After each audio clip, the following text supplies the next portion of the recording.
சமீபத்திய சட்டமன்ற தேர்தல் பின்னடைவுகளுக்கு பிறகு அடுத்த கட்ட அரசியல் உத்திகளை வகுக்க எதிர்க்கட்சிகளின் இந்தியா கூட்டணி சார்பில் டெல்லியில் அவசர ஆலோசனை கூட்டம் நடந்தது. இதில் ராகுல் காந்தி, மல்லிகார்ஜுன கார்கே, மம்தா பானர்ஜி, அகிலேஷ் யாதவ், தேஜஸ்வி யாதவ் உள்ளிட்ட 23 முக்கிய எதிர்க்கட்சி தலைவர்கள் பங்கேற்றனர். ஆலோசனை கூட்டத்தில் நடந்தது என்ன என்பதை விவரிக்கிறார் செய்தியாளர் சங்கரன். தமிழ்நாடு, கேரளம், மேற்கு வங்கம் உள்ளிட்ட 5 மாநிலங்களில் நடந்த சட்டப்பேரவை தேர்தல் முடிவுகளுக்கு பிறகு இந்தியா கூட்டணி கட்சி தலைவர்கள் ஆலோசனை கூட்டம் டெல்லியில் நடந்தது. இந்த கூட்டத்தில் பல்வேறு கட்சிகளுடைய முக்கிய தலைவர்கள் எல்லாம் கலந்துக்கிட்டாங்க. காங்கிரஸ் கட்சியுடைய மூத்த தலைவர்களான சோனியா காந்தி, ராகுல் காந்தி, கார்கே மற்றும் மேற்கு வங்கத்தினுடைய முன்னாள் முதலமைச்சர் மம்தா பானர்ஜி, உமர் அப்துல்லா உள்ளிட்ட பல்வேறு கட்சிகளுடைய தலைவர்கள் எல்லாம் இந்த கூட்டத்தில் கலந்துக்கிட்டாங்க. 25 கட்சிகளுடைய தலைவர்கள் பங்கேற்றதாக அறிவிப்பு வெளியிடப்பட்டது. சிபிஎம், சிபிஐ, இந்தியன் யூனியன் முஸ்லீம் லீக், விடுதலை சிறுத்தைகள் கட்சி, மதிமுக உள்ளிட்ட கட்சிகளுடைய தலைவர்களும் இந்த கூட்டத்தில் கலந்துக்கிட்டு இருக்காங்க. கிட்டத்தட்ட 2 மணி நேரத்திற்கு மேலாக நடைபெற்ற இந்த கூட்டத்தை முடிவில் பார்த்தோம்னா காங்கிரஸ் கட்சியுடைய தலைவர் கார்கே செய்தியாளர்களை சந்தித்தார். இந்த கூட்டத்துடைய முக்கியமான ஒரு விஷயம், ஒரு பேசுபொருளாக இருந்த விஷயம் என்னன்னா, திமுக முதல் முறையை அந்த கூட்டத்தில் கலந்துக்கலங்கிறது தான் குறிப்பிடத்தக்கது. கடந்த காலங்கள் நடந்த இந்தியா கூட்டணி அந்த ஆலோசனை கூட்டங்களில் திமுக தலைவர் என்பது, திமுக தரப்பினுடைய பிரதிநிதி என்பது பிரதானமாக அந்த கூட்டணியில் இடம்பெறுவார். அதேபோன்று கடந்த நாடாளுமன்ற தேர்தலுக்கு முன்னதாக இந்தியா கூட்டணி உருவாக்கப்பட்ட போது அதில் திமுகவினுடைய பங்கு மகத்தானதாக, முக்கியமானதாக இருந்தது.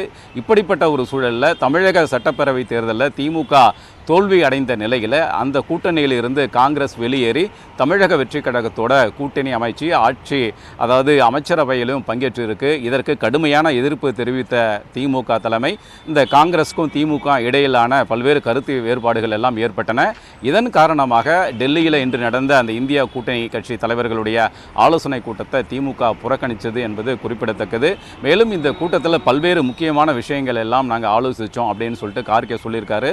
முக்கியமாக என்னென்னா, எஸ்ஐஆர் அந்த வாக்காளர் சிறப்பு திருத்தத்தில் என்ன நடந்தது, என்ன குளறுபடி நடந்தது, பல லட்சம் வாக்காளர்கள் நீக்கப்பட்ட விவகாரம் தொடர்பாக நாங்கள் உச்சநீதிமன்றத்தினுடைய தலைமை நீதிபதி கிட்ட ஒரு கடிதம் மூலமாக முறையிட போகிறோம் அப்படின்னு சொல்லியிருக்கிறாரு.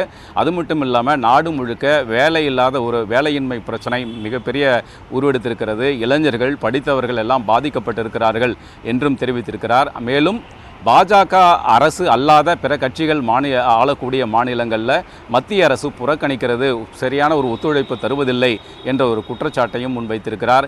மேலும் நீட் தேர்வு குளறுபடி, சிபிஎஸ்இ தேர்வு குளறுபடிகளால் பல லட்சம் மாணவர்கள் பாதிப்பு என்று பல்வேறு பிரச்சனைகள் வெடித்திருக்கின்றன. இதன் காரணமாக மத்திய கல்வி அமைச்சர் திரு தர்மேந்திர பிரதான் உடனடியாக அமைச்சர் பதவியிலிருந்து ராஜினாமா செய்ய வேண்டும் என்றும் கார்கே வலியுறுத்தியிருக்கிறார். மேலும் நாடு முழுவதும் பல்வேறு மாநிலங்களில் தாக்குதல் சம்பவங்கள் எல்லாம் நடைபெறுவது கவலை தருகிறது என்றும், குறிப்பாக விலைவாசி உயர்வு என்பது மக்களை வெகுவாக பாதிக்க செய்திருக்கிறது. விலைவாசியை கட்டுப்படுத்துவதற்கு மத்திய அரசு நடவடிக்கை எடுக்க வேண்டும் என்றெல்லாம் வேண்டுகோள் விடுத்திருக்கிறார். மேலும் இந்தியா கூட்டணி கட்சி தலைவர்களுடைய ஆலோசனை கூட்டமானது இனி 2 மாதங்களுக்கு ஒரு முறை நடைபெறும் என்றும், அடுத்த கூட்டம் ஆகஸ்ட் 8ஆம் தேதி ஹைதராபாத்தில் நடத்துவது என்றும் இந்த கூட்டத்தில் தீர்மானம் நிறைவேற்றப்பட்டிருக்கிறது. அது மட்டும் இல்லாமல் நாடாளுமன்ற கூட்டத்தொடர் நடைபெறக்கூடிய காலகட்டத்தில் தினமும் காலையில் இந்தியா கூட்டணி கட்சி தலைவர்கள் எல்லாம் ஒன்று சேர்ந்து முக்கிய பிரச்சனைகள் குறித்து விவாதித்து செயல்படுவது என்றும் இந்த கூட்டத்தில் தீர்மானம் நிறைவேற்றப்பட்டதாக கார்கே தெரிவித்தார்.